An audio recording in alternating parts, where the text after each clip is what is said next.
Good morning students, myself Vijayalakshmi Shandilye, faculty of Shivjyoti Educational Group Kota. How are you all? I hope you all are fine. बच्चों, आज हम कक्षा 9 की हिंदी व्याकरण पाठ्य पुस्तक का प्रकरण अर्थ की दृष्टि से वाक्य भेद का आगे का भाग पढ़ेंगे। बच्चों, मैं आपको पिछले वीडियो में पढ़ा चुकी हूँ कि वाक्य किसे कहते हैं, वाक्य कैसे बनते हैं, वाक्य के प्रमुख घटक कितने हैं, वाक्य के प्रमुख अंग कौन कौन से हैं और वाक्यों का वर्गीकरण कितने भागों में किया गया है, ये सब मैंने आपको बता दिया है। फिर भी एक बार फिर से थोड़ी सी मैं आपको जानकारी दे देती हूँ कि सार्थक शब्दों के व्यवस्थित समूह को हम वाक्य कहते हैं और अपने मन के भाव और विचारों को प्रकट करने के लिए ही विचारों को प्रकट करने के लिए हमें जो माध्यम चाहिए वो माध्यम है वाक्य। वाक्य के द्वारा हम अपने मन के भाव और विचारों को पूरी तरह से प्रकट कर सकते हैं, लेकिन वाक्यों का समूह भी व्यवस्थित होना चाहिए, क्रमबद्ध होना चाहिए, ताकि हम जो बात कहने चाह रहे हैं यानी कि वक्ता के द्वारा जो बात कही जा रही है वह श्रोता को अच्छी तरह से समझ में आ जाए। इसलिए शब्दों का व्यवस्थित होना, क्रमबद्ध होना आवश्यक है। बच्चों, यदि वाक्य में शब्दों का जो समूह है वह व्यवस्थित ना हो, क्रमबद्ध ना हो, तो वक्ता के द्वारा जो बात कही जा रही है वह श्रोता को अच्छे से समझ में नहीं आएगी, यानी कि वहां पर वाक्य जो है वो अधूरा रहेगा, उसके भाव स्पष्ट नहीं होंगे।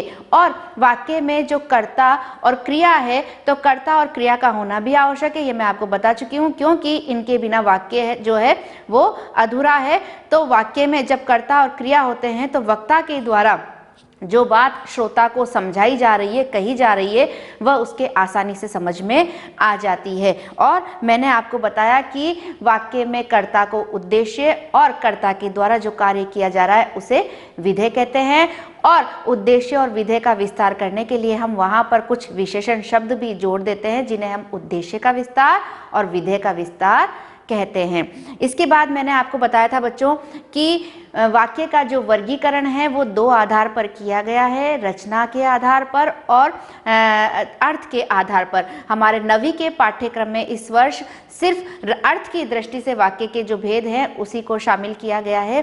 तो मैंने आपको बताया कि अर्थ की दृष्टि से वाक्य के 8 भेद होते हैं और इनमें से 4 वाक्य के भेद जो है विधानवाचक वाक्य, आज्ञावाचक वाक्य, इच्छावाचक वाक्य और संदेहवाचक वाक्य, ये हम पिछले वीडियो में पढ़ चुके हैं बच्चों। और आज हम अर्थ की दृष्टि से वाक्य के भेद के जो 4 भेद बचे हुए हैं हमारे, संकेत, 5वां जो है संकेतवाचक वाक्य, 6ठा प्रश्नवाचक वाक्य, 7वां निषेधवाचक वाक्य और 8वां है विस्मयवाचक वाक्य। इनके बारे में आज हम जानकारी प्राप्त करेंगे। तो बच्चों, अब हम पढ़ेंगे अर्थ की दृष्टि से वाक्य के भेद के आगे के 4 भेद। तो हमारा सबसे पहले जो वाक्य अर्थ की दृष्टि से वाक्य का भेद है, 5वां भेद संकेतवाचक वाक्य। अब बच्चों, एक बार मैं आपको थोड़ी सी जानकारी दे दूं कि एक बार पुनः आपको थोड़ी सी जानकारी दे दूं कि विधानवाचक वाक्य किसे कहते हैं। तो विधानवाचक वाक्य उन्हें कहते हैं जहां पर किसी कार्य या क्रिया के होने का बोध होता है, उसे हम विधानवाचक वाक्य कहते हैं। आज्ञावाचक वाक्य बच्चों उन्हें कहते हैं जहां पर जिन वाक्यों में आज्ञा, अनुमति, प्रार्थना, विनय आदि का भाव जहां प्रकट होता है उन्हें हम आज्ञावाचक वाक्य कहते हैं। इच्छावाचक वाक्य बच्चों जहां पर वक्ता अपनी इच्छा, अपनी शुभकामना का भाव जहां प्रकट करता है, आशीर्वाद का भाव जहां प्रकट होता है, वक्ता के द्वारा श्रोता के प्रति कोई इच्छा, आशीर्वाद या शुभकामना का भाव जहां प्रकट किया जाता है उसे हम इच्छावाचक वाक्य कहते हैं। फिर चौथा है संदेहवाचक वाक्य। तो बच्चों, संदेहवाचक वाक्य हम उसे कहते हैं जो वाक्य किसी कार्य के होने में संदेह प्रकट करते हैं, यानी कि किसी कार्य के होने में जहां संदेह हो या संभावना की स्थिति जहां पर बताई जाए, कि किसी कार्य के होने की संभावना व्यक्त की जाए, उसे हम संदेहवाचक वाक्य कहते हैं। ठीक है बच्चों, जैसे मैं आपको एक उदाहरण के द्वारा इन चारों वाक्यों को, जैसे अपन होता है ना कि आप कोई वाक्य, आपको कोई उदाहरण आपको दिया गया है और कहा गया है कि वह विधानवाचक है और आपसे कहा जाए कि इसको आप आज्ञावाचक में परिवर्तित कीजिए, तो आप सिंपल, जैसे एक कोई वाक्य है जिसमें आपको कहा जाता है कि मैं पढ़ रहा हूं। अब आज्ञा दी जाए, ये यहाँ पर क्रिया के होने का बोध हो रहा है कि मैं पढ़ रहा हूँ, और इसको आज्ञा में तो तुम पढ़ो, यहाँ पर आज्ञा दी जा रही है, और तुम्हें पढ़ना चाहिए, या संदेह कि शायद वह पढ़ रहा होगा, तो यहाँ पर संदेह का भाव व्यक्त किया जा रहा है। अब बच्चों हम आगे अर्थ की दृष्टि से जो वाक्य के आगे के भेद हैं 4 संकेतवाचक वाक्य, तो 5वां जो भेद है वो है संकेतवाचक वाक्य। बच्चों संकेतवाचक वाक्य उसे कहते हैं जिन वाक्यों में एक क्रिया के दूसरी क्रिया पर निर्भर होने का बोध हो, यानी कि वाक्य में बच्चों 2 क्रियाएं हों और जो एक क्रिया है वो दूसरी क्रिया पर निर्भर करती हो, निर्भर होने का जहां बोध हो रहा हो, उसे हम कहते हैं संकेतवाचक वाक्य। यानी कि 2 क्रिया, आप जब उदाहरण देखेंगे तो आपको यहाँ पता चलेगा कि 2 क्रियाएं हो रही हैं और जो एक क्रिया है वो दूसरी क्रिया पर निर्भर कर रही है या निर्भर होने का वहां बोध हो रहा है। जैसे उदाहरण आप देखिए बच्चों कि अगर वह आएगा तो मैं जाऊंगा, तो यहाँ पर देखिए 2 क्रियाएं हैं, एक आने की और एक जाने की। तो अगर वह आएगा तो मैं जाऊंगा, तो जो जाने की क्रिया है वो निर्भर किस पर कर रही है, जो एक क्रिया है वो निर्भर कर रही है, जो जाने की क्रिया है वो निर्भर कर रही है आने की क्रिया पर, यानी कि एक क्रिया जो है वो दूसरी क्रिया पर निर्भर कर रही है कि वो आएगा तो मैं जाऊंगा।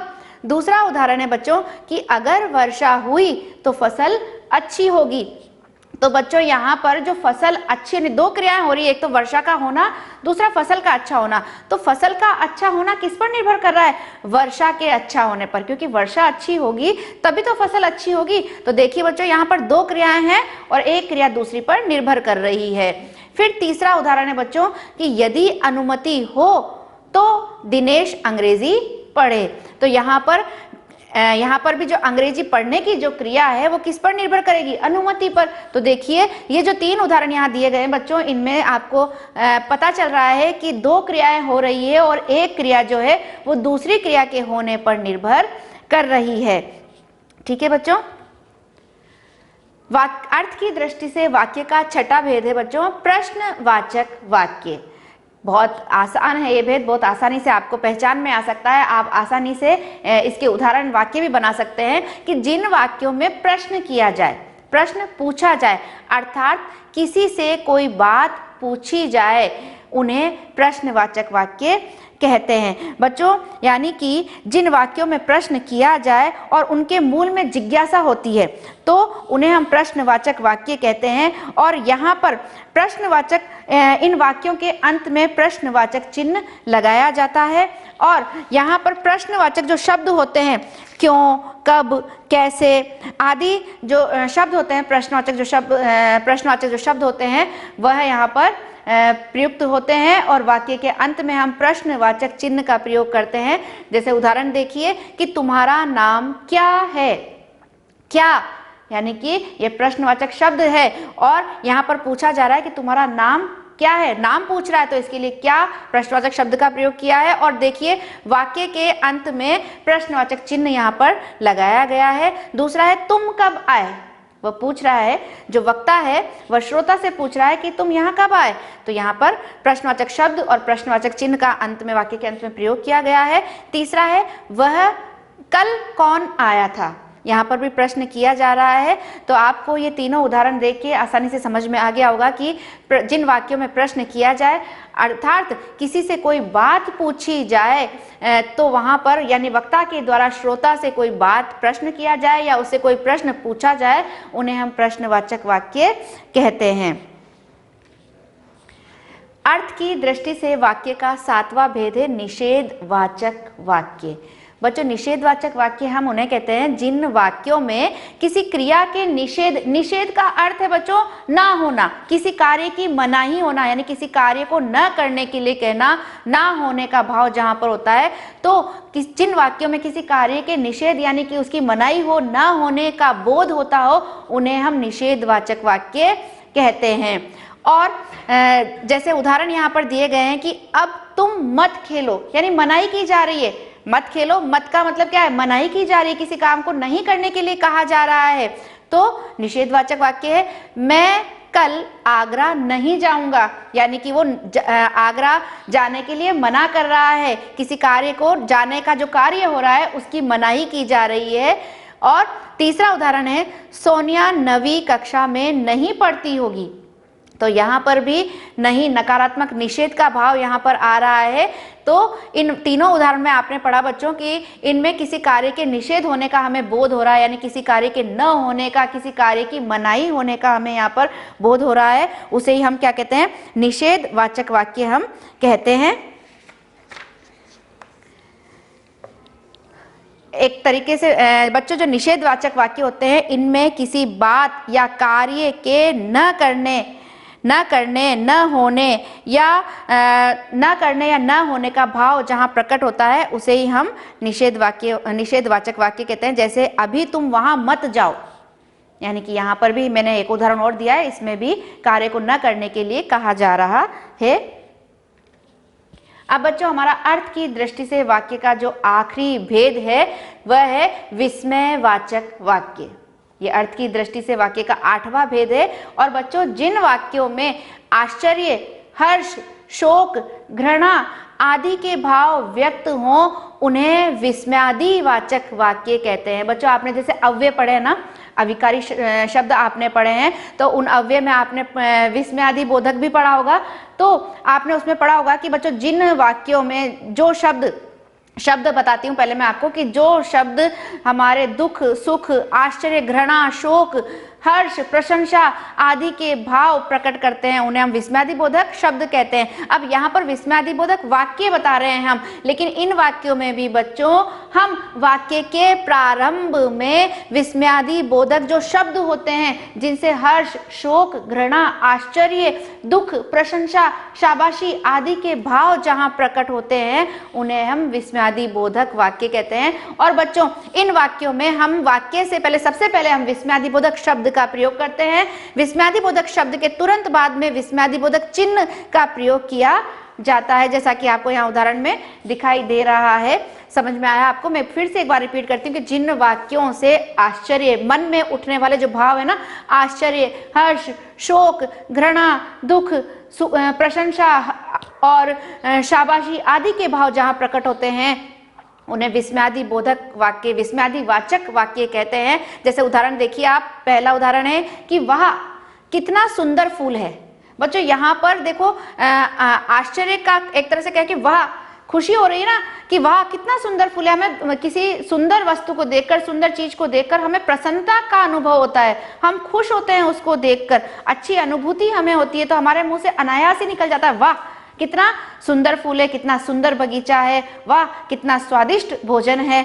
ठीक है। दूसरा है ओ कितनी सर्दी है। यहाँ पर ओह जो शब्द है वो विस्मयादिवाचक शब्द है और उसके तुरंत बाद में देखिए बच्चों विस्मयादिबोधक चिन्ह का प्रयोग किया गया है। तीसरा है अरे वहां आग लगी है। तो इस प्रकार ये जो उदाहरण आपने देखे बच्चों, इनमें विस्मयादिबोधक शब्द का प्रयोग किया गया है। ये विस्मयादिवाचक वाक्य हैं, यानी कि जिन वाक्यों से विस्मय, हर्ष, शोक और घृणा जैसे भाव प्रकट होते हैं, उन्हें हम विस्मयवाचक कहते हैं। जैसे हम कहते हैं कि छी कितनी गंदगी है, उफ कितनी गर्मी है। तो इस प्रकार अपने मन के भाव को प्रकट करने के लिए हम विस्मयादिबोधक शब्दों का प्रयोग करते हैं और उन्हें तो हम विस्मयादिबोधक, जो आप अविकारी में पढ़ते हो वह विस्मयादिबोधक शब्द, और यहाँ पर विस्मयादिबोधक वाक्य है, तो इन वाक्यों में भी विस्मयादिबोधक शब्दों का प्रयोग किया था अपने मन के भावों को प्रकट करने के लिए। तो ये कहलाते हैं विस्मयादिबोधक, विस्मयादिवाचक वाक्य। आई होप बच्चों आपका जो अर्थ की दृष्टि से वाक्य के भेद जो प्रकरण है आपका, ये आज इस वीडियो के साथ पूरा हो गया है। और मैंने आपको इसमें वाक्य किसे कहते हैं, वाक्य कैसे बनते हैं, वाक्य के प्रमुख घटक, वाक्य के प्रमुख अंग, वाक्य का वर्गीकरण और अर्थ की दृष्टि से वाक्य के 8 भेद की जानकारी दी। आई होप आपको समझ में आया होगा। आपकी बुक में पीछे एक्सरसाइज दी हुई है, उसका आप अभ्यास करें एक बार पुनः, घर पे आप इसको अच्छे से पढ़ें। घर में रहें, सुरक्षित रहें। धन्यवाद।